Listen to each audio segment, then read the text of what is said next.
Rajesh law centre में आप लोगों का स्वागत है।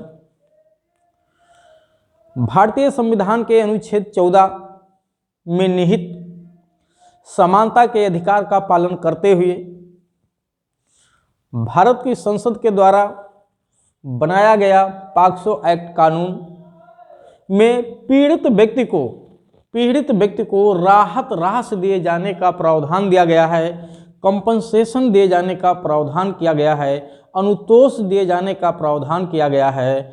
और अगर जो बालक है जिसके साथ अपराध हुआ है, पॉक्सो एक्ट जिसके ऊपर लगा हुआ है आरोपी पर, तो ऐसी स्थिति में उस पीड़ित व्यक्ति को कितना अनुतोष, कितना प्रतिकर और किस मात्रा में कैसे और कब और किसके द्वारा दिलवाया जाएगा, इसी विषय पे हम विस्तृत रूप से चर्चा इस वीडियो में करेंगे।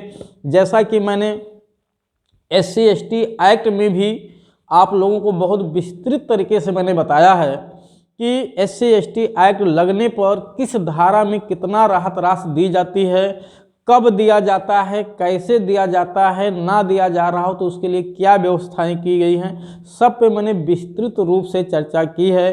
जो बात नहीं समझ में आती उसके लिए मैं ऑलरेडी जो है आपको ये नंबर भी दे रखा हूँ अपना, कि आप इस नंबर पे संपर्क करके अपनी जानकारी ले सकते हैं। जो बात यहाँ मेरे द्वारा बताए जाने पे समझ में ना आई हो या कोई बात अधूरी रह गई हो, छूट गई हो, क्योंकि हर बात जो है यहाँ से बैठ के मैं या कोई भी व्यक्ति नहीं बता सकता है संपूर्ण रूप से, बहुत सारी बातें छूट भी जाती हैं। लेकिन हाँ, इतनी बात जरूर बता दी जाती है कि आपको एक डोर मिल जाता है जिससे आप आगे तक जा सकते हैं। तो ये बताना एक डोर है, कोई एब्सोल्यूट जानकारी यहाँ नहीं दी जा सकती, ना तो मेरे द्वारा या किसी और के द्वारा। एक और सूचना आप लोगों के लिए है कि हमारे यहाँ PCSJ, APO, HJS की तैयारी भी कराई जाती है। इसके लिए ऑनलाइन और ऑफलाइन दोनों प्रकार के क्लास की सुविधा उपलब्ध है। जिस किसी बच्चे को जिसने LLB कर लिया हो, LLB कर रहा हो या कर चुका हो, अगर उसको तैयारी करनी है या अपने एकेडमिक एग्जाम में भी अच्छे मार्क्स गेन करने हैं, तो इस नंबर पे, यानी इस दिए गए नंबर पे वो संपर्क करके अपनी सुविधा अनुसार क्लास ज्वाइन कर सकता है। साथ ही साथ कोई लीगल एडवाइस लेना है, किसी को विधिक परामर्श लेना है, किसी भी वर्ग का व्यक्ति हो, कहीं भी हो, कोई भी समस्या हो, सो कोई कानूनी जानकारी लेना है, तो वो इस नंबर पे संपर्क करके अपनी सुविधा अनुसार जानकारी ले सकता है। हाँ, जो इसकी कोई रीजनेबल फीस रखी गई है वो फीस आपको देना होगा। चलिए, तो हम लोग सबसे पहले चलते हैं यहाँ पॉक्सो एक्ट में। ठीक है, पॉक्सो एक्ट लगता है, पॉक्सो एक्ट 2012 का कानून है जो पार्लियामेंट ने बनाया है। ये बच्चों के संरक्षण के लिए बनाया गया कानून है। ठीक है, किसके संरक्षण के लिए? बच्चों के संरक्षण के लिए बनाया गया कानून है, जो बालकों का शोषण ना किया जाए, उनका शारीरिक शोषण ना होने पाए, उनका मानसिक शोषण ना होने पाए। ठीक है, किसी भी तरह से उनका हरास न किया जाए। खास तौर से ये कानून लैंगिक शोषण के विरुद्ध उनको प्रोटेक्शन देता है। ठीक है, लैंगिक के हैरेसमेंट से जो उनको मानसिक, शारीरिक या सांपत्तिक नुकसानी होती है, उसकी भरपाई के लिए पीड़ित को दिया जाने वाले प्रतिकर की भी व्यवस्था यहाँ पे की गई है। ठीक है, अब इसके लिए हमको केवल पॉक्सो एक्ट में ये बात नहीं लिखी गई है, पॉक्सो एक्ट 2012 का है, और पॉक्सो एक्ट पे जो रूल्स बना हुआ है, नियम बना हुआ है, उस नियम को यहाँ देखिए मैंने नियम, पॉक्सो एक्ट का जो रेगुलेशन है, यानी नियम है, नियमावली, उसके नियम 7 का 1, नियम 7 का 2 और नियम 7 का ये 3 है। ठीक है, और साथ ही साथ पॉक्सो एक्ट की धारा 33(8) है। पॉक्सो एक्ट की धारा 33(8) में ये बात की गई है कि जो विशेष न्यायालय है, वैसे भी मैं बता दूं कि पॉक्सो एक्ट के तहत जब मुकदमा लगता है, ठीक है, यानी पॉक्सो एक्ट कब लगाया जाता है, इस पर भी मैं अलग से वीडियो बनाऊंगा भी, और कुछ वीडियो ऑलरेडी पॉक्सो एक्ट पे बने हुए हैं जिसको आप लोग देख भी रहे हैं, उससे लाभ भी आपको मिल रहा है। तो पॉक्सो एक्ट जब भी लगा हो, जो भी धारा लगी हो, इससे कोई मतलब नहीं है, पॉक्सो एक्ट लगा होना जरूरी है, बस उसकी कौन सी धारा है इससे कोई मतलब नहीं है। पॉक्सो एक्ट के तहत मामले का ट्रायल विशेष न्यायालय के द्वारा किया जाता है, जिसको सत्र न्यायालय के समकक्ष शक्तियां प्राप्त होती हैं। तो पॉक्सो एक्ट की धारा 33 की उपधारा 8 में लिखा हो गया है, क्योंकि धारा 33 विशेष न्यायालयों की प्रक्रिया एवं शक्तियां बताई गई, यानी पॉक्सो एक्ट के तहत जो न्यायालय कार्य कर रहा है उसकी शक्तियां और उसकी प्रक्रिया इसमें बताई गई है। तो धारा 33 की उपधारा 8 में शारीरिक एवं मानसिक रूप से, यानी अगर पीड़ित को यानी बालक को शारीरिक आघात हुआ हो या मानसिक आघात हुआ हो या उसके पुनर्वास के लिए आवश्यक है कि उसे प्रतिकर दिया जाए। यानी प्रतिकर का आधार क्या है? शारीरिक आघात या मानसिक आघात या उसके पुनर्वास के लिए, यानी उसको रिहेबिटेट के लिए, उसको पुनर्स्थापित के लिए उसे प्रतिकर दिए जाने का जो है आवश्यकता है। तो ऐसी स्थिति में विशेष न्यायालय को ये शक्ति दी गई है कि वो विशेष न्यायालय आरोपी को दंड देने के साथ साथ बालक को प्रतिकर दिए जाने का भी आदेश दे सकता है। इसी अनुक्रम में इसके लिए अब यहाँ पे धारा 33 की उपधारा 8 में और कुछ नहीं लिखा हुआ है, बस जैसा विहित है वैसा वो दे सकेगा। इसके अलावा अब कहाँ मिलेगा आपको? इसको समझने के लिए सीआरपीसी की धारा 357 और 357A भी समझना होगा।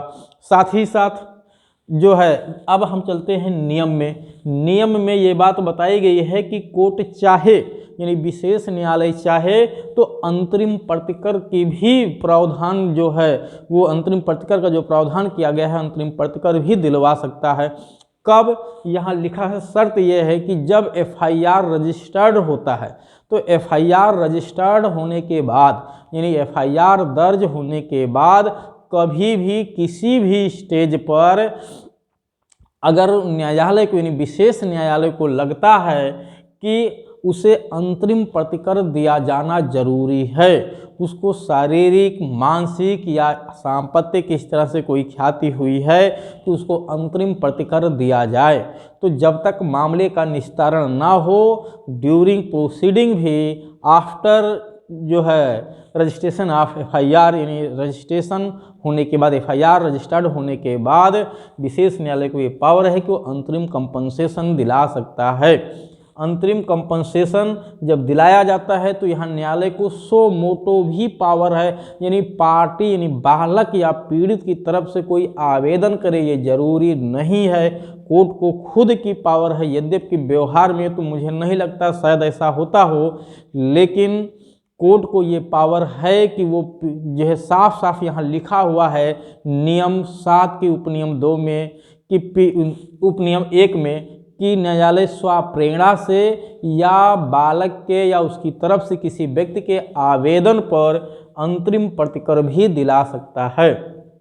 इसके अलावा नियम 2 में लिखा हुआ है कि आरोपी चाहे दोष मुक्त किया गया हो, यानी जिस पे एफआईआर दर्ज हो चाहे दोष मुक्त हो गया हो, चाहे दोष सिद्ध कर दिया गया हो, चाहे उन्मोचित कर दिया गया हो, या उसका पता ही ना चल पाया हो, या उसकी पहचान ना हो पाई हो, तो भी कंपनसेशन दिए जाने का प्रावधान, ठीक है, नियम 7 के उपनियम 2 के तहत दिया गया है। लिखा है यहाँ पे मैंने कि ऐसी स्थिति में भी कंपनसेशन दिए जाने का प्रावधान किया गया है। अब तो कुल मिला के आपने देखा कि कंपनसेशन कब दिया जाएगा, यानी ये रिलीफ कब दिया जा रहा है अनुतोष, ये after registered of the FIR, यानी एफआईआर के रजिस्टर्ड होने के बाद, एफआईआर दर्ज होने के बाद किसी भी स्टेज पे अंतरिम प्रतिकर दिलाया जा सकता है। और जब मामला समाप्त हो, चाहे दोष सिद्धि के रूप में, दोष मुक्ति के रूप में, उन्मोचन के रूप में, या अन्यथा आरोपी का पता ही न चल पाया हो, ऐसी स्थिति में भी कोर्ट कंपनसेशन दिलवा सकता है प्रतिकर दिलवा सकता है पीड़ित को, यानी बालक को। हाँ, अब इसको दिलाने में कोर्ट निम्नलिखित बातों को विचार में रखता है, यानी ये दिलवाया जाना कोई मैंडेटरी नहीं है, न्यायालय का विवेकाधिकार है कि कितना दिलवाएगा और किन किन चीज़ों को ध्यान में रखेगा। तो ध्यान में रखने की बात की गई है, क्या विचारणीय बिंदु की बात की गई है, ये भी धारा 7 की उपधारा 2-3 में बात बताई गई है कि अपराध की गंभीरता को कोर्ट विचार में करेगा कि वो अपराध की जो गंभीरता है उससे किस तरह का वो अपराध किया गया है, ठीक है, फिर है कितना उस पर कोई क्षति हुई है बालक को, तो उसका कितना मेडिकल खर्चा आया है, आने जाने में कोर्ट में कितना खर्चा आ रहा है, उसको शारीरिक मानसिक रूप से कितना हर्ष हो रहा, परेशान हो रहा है, ठीक है, उसको कोई शैक्षिक हानि हुई है, उसको स्कूल जाने से वो वंचित हो गया, ठीक है, उसका कॉपी किताब का पैसा सब बर्बाद हो गया, उसका एडमिशन का पैसा सब बर्बाद हो गया, तो इसको भी कोर्ट कंसीडर करके वो प्रतिकर दिलवाएगा। वो कहीं जॉब कर रहा था बालक, कहीं नियोजन था, कहीं कोई भी काम कर रहा था, वो उसका लॉस हो रहा है, वहाँ से हटा दिया गया है, तो वो भी ध्यान कोर्ट में रखेगा। बारंबारता है, यानी एक से अधिक बार बालक के साथ संबंध बनाया गया है, ठीक है। महिला बालक जो है गर्भवती हो गई है, तो ऐसी स्थिति में उसको जो भी शारीरिक मानसिक लॉस हो रहा है, ठीक है, उसको दिलाएगा। कोई रोग हो गया, संसर्ग रोग हो गया है बालक को, HIV हो गया है बालक को, तो इससे जो भी उसका लॉस होगा वो सब काउंट करके न्यायालय दिला सकता है। हैंडीकैप हो गया, शारीरिक या मानसिक रूप से अक्षम हो गया वो सेक्सुअल हैरेसमेंट की वजह से, रेप के कारण, ठीक है, उसकी वित्तीय स्थिति क्या है, इसको भी ध्यान में रखा जाएगा।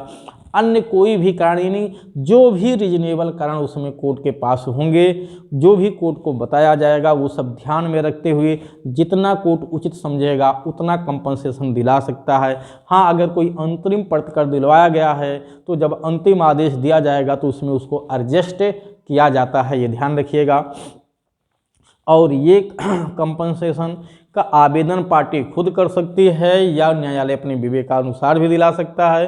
तो मुझे उम्मीद है कि आप लोगों को ये बात ज़रूर समझ में आई होगी। अगर कोई बात किसी को ना समझ में आई हो तो मैं ऑलरेडी ये नंबर दे रखा हूँ, आप इस पर संपर्क करके अपनी सुविधानुसार जानकारी ले सकते हैं। चाहे वो पॉक्सो एक्ट के तहत कंपनसेशन की बात हो, SC/ST एक्ट के तहत कंपनसेशन की बात हो, या कोई अपराध को लेकर के हो, किसी भी विषय पे, उत्तराधिकार का मामला हो, ज़मीन का मामला हो, कोई IPC का अपराध हो, कोई भी समस्या किसी के पास है और उसको कहीं से उसका जो है समाधान नहीं मिल पा रहा है, तो एक बार वो जो है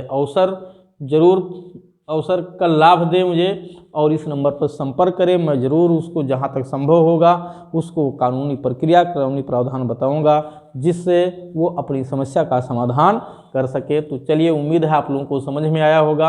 और इसी तरह से इस पे और भी जो चीज़ें अधूरी रह गई हैं, छूट गई हैं, उन सब विषयों पे बताएंगे। कोई व्यक्ति अपना अधिवक्ता नहीं हायर कर सकता है तो उसके लिए क्या प्रावधान है, इन सब विषयों पे भी जानकारी दी जाएगी।